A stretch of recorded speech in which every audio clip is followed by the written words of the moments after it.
Donc, comme expliqué par mon ami Serge, nous fêtons un anniversaire aujourd'hui et demain avec ce colloque, et il y aura une surprise pour ceux qui resteront jusque demain.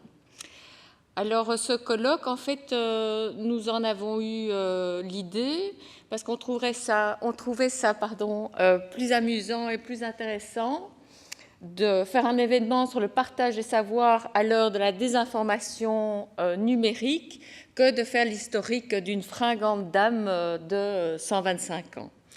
Alors, cette idée, elle a été initiée par mon prédécesseur, Jean Richel, et ce, en fait, à la fin de son mandat. Et je dois avouer que pendant les 3 ans de ma présidence, je ne sais pas si je devais l'en remercier ou le maudire.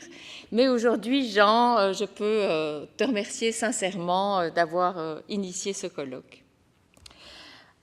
Alors, la vulgarisation scientifique, en fait, elle est au cœur de l'action de notre ASBL. Et l'extension a un rôle à jouer dans la diffusion des savoirs de qualité, et ce, en particulier à l'heure des fake news et de la désinformation.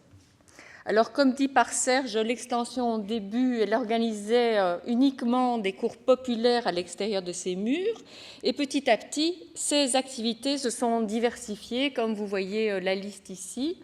Et chaque année, nous organisons entre 150 et 200 activités qui rassemblent entre 13 000 et 15 000 participants. Ces activités, elles sont organisées en Wallonie, dans 22 sections locales. Et vous voyez ici le trou blanc dans la province de Liège, qui est sans doute lié au fait que nous avons peu d'étudiants issus de cette province. En effet, nos sections locales fonctionnent uniquement avec des bénévoles qui sont des anciens étudiants de l'ULB. Et sans le dynamisme et l'enthousiasme de ces bénévoles, eh bien, l'extension de l'ULB n'existerait tout simplement pas. Alors, je profite de l'occasion pour remercier les membres de l'extension, ces bénévoles qui animent ces sections et avec qui j'ai le plaisir de travailler depuis plus de 18 ans.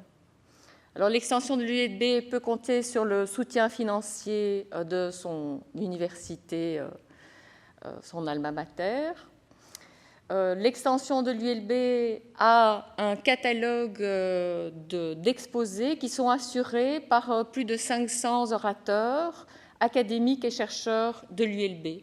Alors, comme l'a dit tout à l'heure le recteur, le métier de conférencier de vulgarisation n'est vraiment pas facile. Il faut sortir de sa zone de confort, il faut sortir de son jargon scientifique et aller à la rencontre des citoyens. Et cette mission, cette troisième mission, elle vient, je dirais, en plus de nos missions de chercheurs et nos missions d'enseignement. Et donc, merci à tous mes collègues qui sillonnent les 4 coins de la Wallonie pour donner des conférences de qualité, et ce, gracieusement. Alors, ces conférences, elles peuvent être en partenariat avec le Centre d'action laïque, des universités du temps libre, du temps disponible, les maisons de la laïcité.